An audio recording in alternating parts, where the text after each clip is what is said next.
তো এমন ভিডিওতে কিভাবে কনভার্ট করবেন তা আজকে দেখাবো খুব সহজে CapCut এর মাধ্যমে। রেজোলিউশনের ভিডিও দেখে হাই কোয়ালিটির ভিডিও বানাতে পারেন। কিভাবে আপনার জন্য আপনার CapCut এ যাবেন, যাওয়ার পর এখান থেকে নিউ প্রজেক্টে ক্লিক করে দিব। নিউ প্রজেক্টে ক্লিক করার পরে যে ভিডিওটা আপনারা এডিট করতে চাচ্ছেন সেই ভিডিওটা কিন্তু ইনপুট করতে হবে। আমি সেই ভিডিওটা এখান থেকে এড করে দিলাম। ডিরেক্ট করে দেব এই লোগোটা। তারপরে দেখতে পাচ্ছেন যে এই CapCut এটার জন্য কালার কিন্তু ভিডিওর যে কালারটা কিন্তু বেশি একটা ভালো কিন্তু নাই বর্তমানে। তো তার জন্য আপনার ভিডিওর উপর ক্লিক করব। করার পর এখান থেকে নিচের দিকে দেখতে পারবেন একটু স্লাইড করবেন ডান দিকে। স্লাইড করার পর এখান থেকে দেখতে পারবেন অবজেক্ট, অবজেক্টে ক্লিক করে দেব। অবজেক্টে ক্লিক করার পর এখান থেকে দেখতে পারেন ব্রাইট, ব্রাইট লেখা আছে দেখতে পারতেছেন। তো আমি যে ব্রাইট এর উপর ক্লিক করি, ব্রাইট এর উপর ক্লিক করে এখান থেকে কিন্তু ছবির আলো কিন্তু বাড়িয়ে দিতে পারেন, ব্রাইট করতে পারেন।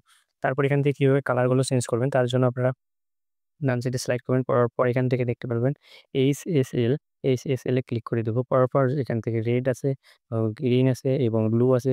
অনেক কয়টা কালার আছে। এখান থেকে ৭ টা কালার আছে। আপনারা যেই কালারটা বৃদ্ধি করতে যাচ্ছেন যে কালার পর ক্লিক করে দেব। আমি যেহেতু সবুজ কালারটা একটু উজ্জ্বল করতে যাচ্ছি, তো আমি ১ম এই ক্লিক করে দেব সবুজ কালারটা।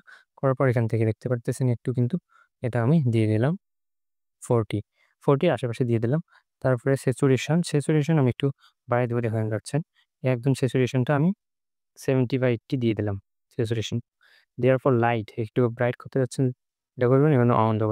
এটা থেকে একটু মাইনাস করে দিবেন তাহলে নেটটা ভিডিওর এটা কিন্তু ভালো হবে। তারপর এখান থেকে দেখতে পাচ্ছেন এই কালারটা, এই কালারটা কিন্তু একটু বাড়িয়ে দিব। যেহেতু একটু ভালো লাগবে সেজন্য আমি একটু কালারটা কিন্তু বাড়িয়ে দিলাম। বাড়িয়ে দেওয়ার পর জাস্ট আমি এখান থেকে ক্লিক করে দিব। ক্লিক করার পর এখান থেকে দেখতে পাচ্তেছেন আমাদের ভিডিওটা কিরকম হয়ে গেছে। দেখতে পাচ্ছেন একদম সেরকম কিন্তু কালার হয়ে গেছে। তো হচ্ছে আপনারা কিন্তু এইভাবে আপনারা ভিডিওর কালার গ্রেডিং করতে পারেন। তো ধন্যবাদ সবাইকে। আসসালামু আলাইকুম।